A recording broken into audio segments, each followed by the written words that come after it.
Sophie, till late in the third quarter, you guys were struggling offensively in that frame. Second half in general didn't feel the same as the first half on that end. Did something change for you guys? What did you see as kind of leading to stalling on that end? Yeah, I think we were just kind of slow. And every time that we're slow, especially defensively, it just somehow affects our offense. Sophie Cunningham didn't hold back this time. And honestly, she had every reason not to. The Indiana Fever just threw away a winnable game, losing 88-84 to the Washington Mystics, a team buried near the bottom of the standings. For a team fighting tooth and nail for playoff positioning, this wasn't just a stumble. It was a gut punch. Indiana had control, even led by double digits, before it all collapsed. Washington's 22-7 run flipped the game on its head, and with the loss, the Fever dropped to 7th in the playoff race. Cunningham's fiery post-game comments were raw, emotional, and brutally honest. When you put them side by side with Stephanie White's explanations, the gap between player accountability and coaching accountability is impossible to miss. Was this loss on the floor or on the sidelines? You decide. Overhead is Cunningham with a steal. Cunningham feeds Sims, who goes coast to coast and lays it in. So they had to make sure they had the right shot clock time as well while they were reviewing that. So Indiana with a 10-point lead here. 6 minutes until halftime as Boston finds some space and knocks it down. Now Sims launches ahead for Mitchell. What a pass by Odyssey Sims. Indiana built what looked like a commanding lead in the second quarter, stretching the score to 40-27. The Fever were humming. The ball was zipping from side to side. Boston was carving out deep position in the paint and finishing with ease. And Kelsey Mitchell was dictating tempo like a veteran floor general. Every possession looked organized, every cut had purpose, and Washington had no answers. For a few minutes, it genuinely felt like Indiana was about to put the game away before halftime. But the danger of basketball is how quickly momentum can flip when a team eases up, even just a little. The Fever relaxed, and the Mystics smelled blood. Almost instantly, Washington stormed back, ripping off a 22-7 run that completely changed the complexion of the game. Suddenly, the same Indiana offense that had been flowing so smoothly turned hesitant and predictable. Shots that fell earlier clanged off the rim. Passes turned into turnovers. Defenders were a step late on rotations. The Mystics bench was on its feet, celebrating every bucket like it was a knockout punch. Meanwhile, the Fever's sideline and fans could only watch in stunned silence as their cushion evaporated. In less than a quarter, Indiana went from looking like the aggressor to playing on its heels, reactive instead of proactive. That 13-point lead didn't just shrink. It disappeared in a blur, and with it went the control of the game. By the time the dust settled, momentum wasn't just lost, it had permanently shifted into Washington's hands. Playing for the Buckeyes. Here is the Buckeye product on a backdoor pass, but Mitchell lost the handle. Sutton thought about the three, steps in, Hull got a piece. Dolson has been wide open all possession, splashes home a three, and we are level at 47. And let's be clear about something. This collapse wasn't the result of a superstar suddenly flipping the game on its head. It wasn't Elena Del Don dropping 40. It wasn't a Hall of Fame level performance burying the Fever. No, this was Indiana beating themselves. The breakdowns were everywhere. Sloppy turnovers in the backcourt that handed Washington transition layups. Lazy closeouts on the perimeter that gave up wide open threes. Poor decisions with the ball that stalled possessions before they even began. It was like watching a well-oiled machine suddenly forget how to function. And the worst part? These weren't forced mistakes. They were self-inflicted wounds. On top of that, Indiana completely lost their discipline defensively. They racked up 21 fouls. 21. You don't win games giving the opponent that many free chances. Washington turned those whistles into 26 free throw attempts. That's basically a free shooting clinic. Think about it. 26 freebies in a game that was decided by just 4 points. That's the margin right there. Every lazy rotation, every unnecessary reach-in, every missed box out turned into a foul. And those fouls turned into points. Over and over again, Washington was gifted opportunities at the stripe without having to earn anything through real execution. The Fever weren't beaten by talent. They were beaten by their own lack of control. And that's what stings the most. This wasn't about being outclassed. It wasn't about running into a team that just had too much firepower. The scoreboard was tilted by mistakes Indiana could have avoided. Careless passes, bad decisions, mental lapses, and foul after foul after foul. That's the kind of loss that lingers, not because the opponent was unstoppable, but because you know you handed it to them. Sims with 5 off the bench. Indiana has 8 first-quarter bench points. That's typically been a strength when they're playing well, as Iriafen just bullies her way inside.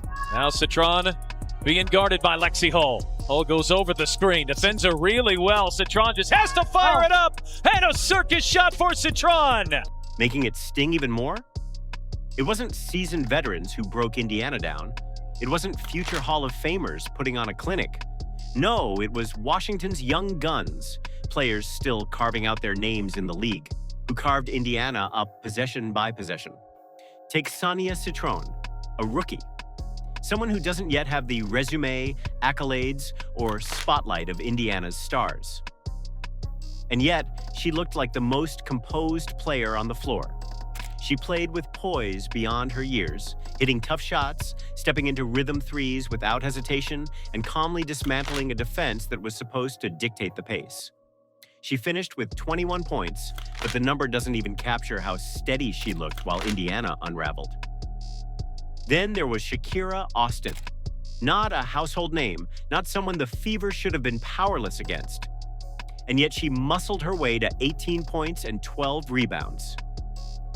Time after time, she crashed the glass, ripping down second-chance boards that absolutely killed Indiana's momentum. Each offensive rebound was a dagger, a reminder that effort and positioning can swing games just as much as talent. These weren't the WNBA's headline stars torching Indiana. These were up-and-comers, rising players who seized the moment and proved a brutal truth. If the Fever don't dictate the game, if they let their focus and edge slip for even a few minutes, anyone, even a rebuilding team at the bottom of the standings, can beat them. That's the most painful part of all. Indiana didn't get outclassed. They got outworked. They got out-executed. And when the box score tells you that rookies and young players took the fight straight to your veterans and came out on top, it forces the question, where was the toughness? Where was the response? It's up to the chat. Get excited!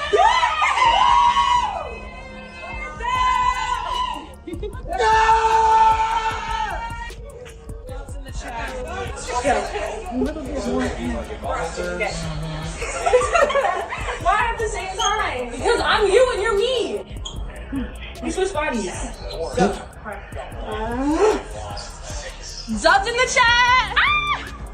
It's not like Indiana didn't show up with production. The talent was absolutely there.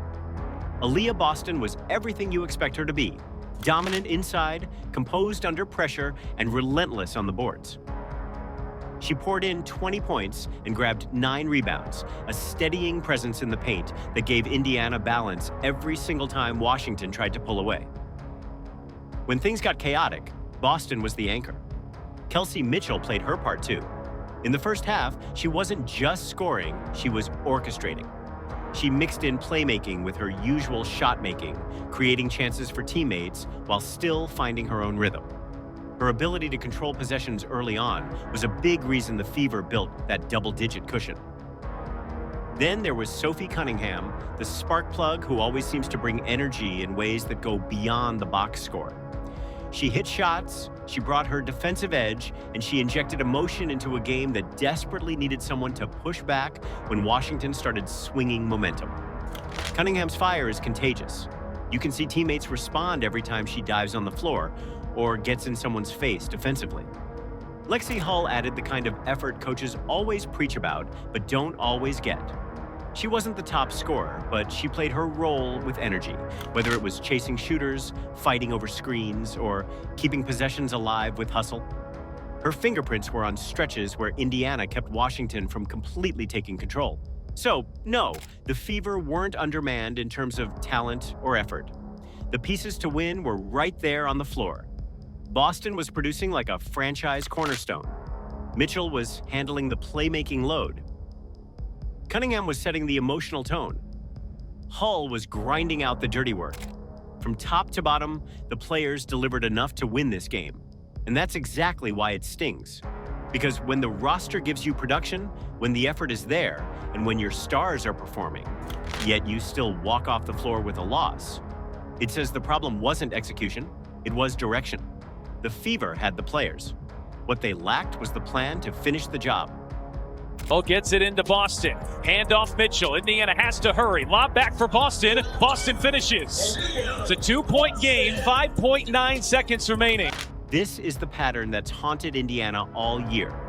They build momentum, look like they're in control, and then it unravels because of mistakes that never should have happened. And these aren't just small lapses. They're the kind of breakdowns that turn winnable games into crushing losses. A sloppy turnover here, a missed rotation there, a foul that hands away free points. Alone, they don't look like much, but together they swing entire quarters. That's how a double-digit lead can vanish in minutes, and it's happened to the Fever too often. Earlier in the season, you might chalk it up to growing pains. But at this stage, when the playoff race is tight and every game carries extra weight, these aren't just learning moments anymore. They're costly setbacks, the kind that can decide whether Indiana is climbing the standings or slipping out of position. And that's what makes it so frustrating. The Fever have the talent to compete with anyone. But until they cut down the preventable mistakes and prove they can finish games, these collapses will keep defining them. And here's where the spotlight turns directly on coaching. Cunningham looking, finds Mitchell, launches a corner three, it won't go, rebound Ainsler, and this young Washington Mystics group who continues to impress throughout this season, and Sidney Johnson in his first year comes up with a big win on the road. When the game started slipping, when everyone in the arena could feel the momentum shift, what was the counter? Where were the adjustments? The Fever didn't have one. And that's why fans are pointing the finger at Stephanie White. Yeah, I think we over-dribbled at times. Our off-ball movement wasn't there. We did a lot of standing. It's almost like we gave the ball to Kelsey and just tried to watch her work. And that's not when we're at our best. I mean, yes, certainly we want to have the ball in our hands, but we've got to continue to get movement with and without the basketball. It was getting stuck. I mean, we want to play 0.5 to 1 second basketball, and we weren't. And it's got to get moving. And her rotation choices are under fire again. None more than Chloe Bibby's complete absence. Bibby, a 42% three-point shooter, never touched the floor. Not a single minute. And this came in a game where Indiana's spacing vanished and Mitchell was forced into crowded lanes with no outlet. White's reasoning? Matchup concerns. She claimed Bibby's defense and rebounding would be liabilities. But the irony is, Indiana still lost the rebounding battle, still gave up open threes, and still fouled their way into 26 Washington free throws. The problems she feared showed up anyway, only without the benefit of Bibby's shooting to offset them. That's why the decision stings. A shooter like Bibby could have stretched the floor, opened space for Boston inside, and relieved Mitchell of constant double teams. Instead, she sat glued to the bench while Indiana's offense grew predictable and stagnant. Fans aren't asking why she didn't start. They're asking why she didn't get even a chance. And that question isn't going away.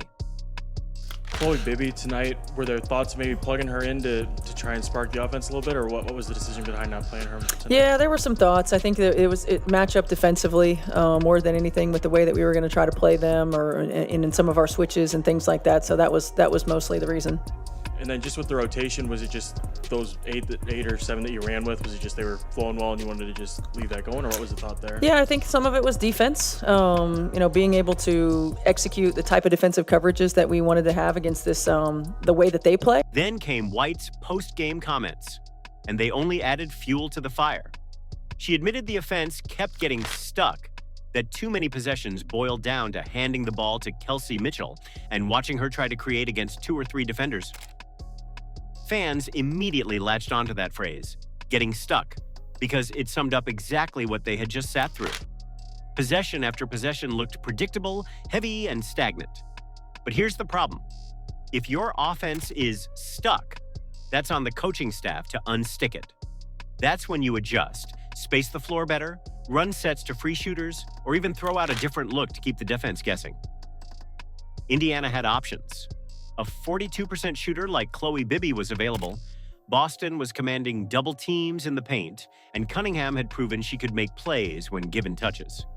The blueprint for adjustment was right there. Instead, White doubled down on the exact formula that was failing. More Mitchell isolations, more clogged spacing, more possessions that ended with a forced shot in traffic or a bailout pass at the buzzer. By refusing to pivot, White essentially handed Washington the script, and they read it word for word. That's what has Fever fans so frustrated. It's not that the offense got stuck. It's that the coach recognized it, admitted it, and still chose to ride with what wasn't working. The numbers make it clear. Kelsey Mitchell went 6 for 9, scored 14 points, and added 9 assists. Efficient and productive by any measure. But she was asked to do far too much. Scorer, playmaker, floor general. Every possession ran through her. By the fourth quarter, it showed. She was driving into crowded lanes with multiple defenders collapsing, while shooters stood untouched on the perimeter. The offense became predictable and stagnant, leaving Mitchell to force plays that weren't there. That's not on her, it's on the system. Mitchell did everything asked of her, but without adjustments to free her up or use the team's other weapons, the burden was impossible to sustain. And that's exactly what eats at Fever fans. It's not like this team is devoid of talent. Aaliyah Boston is already an all-star and one of the most dominant interior players in the league. Kelsey Mitchell is one of the most dynamic scorers in the WNBA. Sophie Cunningham brings grit, toughness, and energy that lifts the group. Even Odyssey Sims, on nothing more than a hardship deal, has stepped in and shown she can steady possessions and give them valuable minutes. So, this isn't about having the wrong roster. It's not about lacking fight either. The effort was there. You could see it in the way Boston battled inside, in Mitchell's relentless drives, in Cunningham diving for loose balls. The team didn't fold. They poured in the energy. But that energy needs direction. And that's where the Fever keeps stumbling. The collapse didn't come because Washington unleashed some unstoppable force. There was no Elena Del Don explosion, no superstar takeover burying Indiana. The Mystics won because Indiana got predictable. Offense stalled into isolation. Defensive rotations broke down. They became easy to read, and Washington took full advantage. That's the part that gnaws. The Fever are capable, talented, and hardworking. They just keep losing in ways that are entirely within their control. Let's talk individual performances, because this loss wasn't about players failing to show up. Aaliyah Boston was her usual force of nature inside. Every time she touched the ball, Washington had no choice but to send help. Double teams, extra attention, collapsing defenders, none of it slowed her down. She still finished with 20 points and 9 rebounds, but the bigger story was how much she bent the defense, creating openings for everyone else. Kelsey Mitchell's box score, 14 points and 9 assists, doesn't tell the whole story either. She carried the offense when it bogged down, taking on the roles of both scorer and initiator. There were stretches where she was practically the entire system, driving into traffic, finding shooters, and keeping possessions alive when nothing else was working. Without her control, this game could have slipped away much earlier. Sophie Cunningham added 8 points, but her impact stretched far beyond scoring. 6 assists, 3 steals, and constant energy on both ends. Her highlight? A defensive read that turned into offense, picking off a pass, racing down the floor, and drilling a 3 on the other end. It was the kind of sequence that should have been the spark Indiana needed to close the game, a momentum play in its purest form. And then there's Odyssey Sims. Just 2 games into her Fever stint, after signing on a hardship deal, she already looks like a player willing to shoulder pressure. She scored 11 points, attacked relentlessly, and provided the closest thing to a steadying ball handler this roster has with so many guards sidelined. For someone barely out of training camp introductions, her contributions were invaluable. The bottom line? These players gave Indiana everything, Production, energy, leadership, fight. And still, it wasn't enough. Context matters. This team isn't just thin. They've been gutted to the core. Caitlin Clark, their franchise star and primary ball handler, is still sidelined. Sydney Coulson, torn ACL, Ari McDonald, fractured foot. Both season-ending injuries, both in the same week. That's your entire point guard rotation gone in an instant. No depth, no insurance, no backup plan. The front office has been scrambling just to keep the roster functional, signing players to hardship contracts so they can even field a rotation. Odyssey Sims and others are being thrown into the fire with little time to learn the system, expected to stabilize things on the fly. And here's the part that makes fans' blood boil. Even with all that adversity, even with all those losses in personnel, Indiana still built a double-digit lead. They still showed they could control the game. They still had multiple chances to close this one out. That's why the frustration is overflowing. Because despite the circumstances, the players kept stepping up. Boston delivered like the all-star she is. Mitchell carried the offense in ways she wasn't even supposed to. Cunningham gave hustle, leadership, and grit. Sims, in just her second game, attacked fearlessly. The roster, battered and patched together, still fought hard enough to win. So when the lead slips away, when the execution falls apart, fans aren't pointing at the players. They're looking straight at the coaching staff. The question now isn't whether the Fever have enough talent to compete. It's whether the people on the sidelines are putting that talent in the right position to succeed. And that's where the post-game comments created the biggest split. Sophie Cunningham didn't sugarcoat a thing. She said, "We've had hard injuries, but we have to get back to being dogs." That's not just a cliche tossed out in frustration. That's a direct challenge. She's saying the identity that once defined Indiana, scrappy, fearless, relentless, has slipped away. She's pointing out that opponents don't flinch when they see the Fever anymore. That right now, teams are circling Indiana on the schedule as a winnable game. For Cunningham, that's unacceptable. She's demanding her teammates and herself flip that perception immediately. It wasn't just about effort, it was about mindset.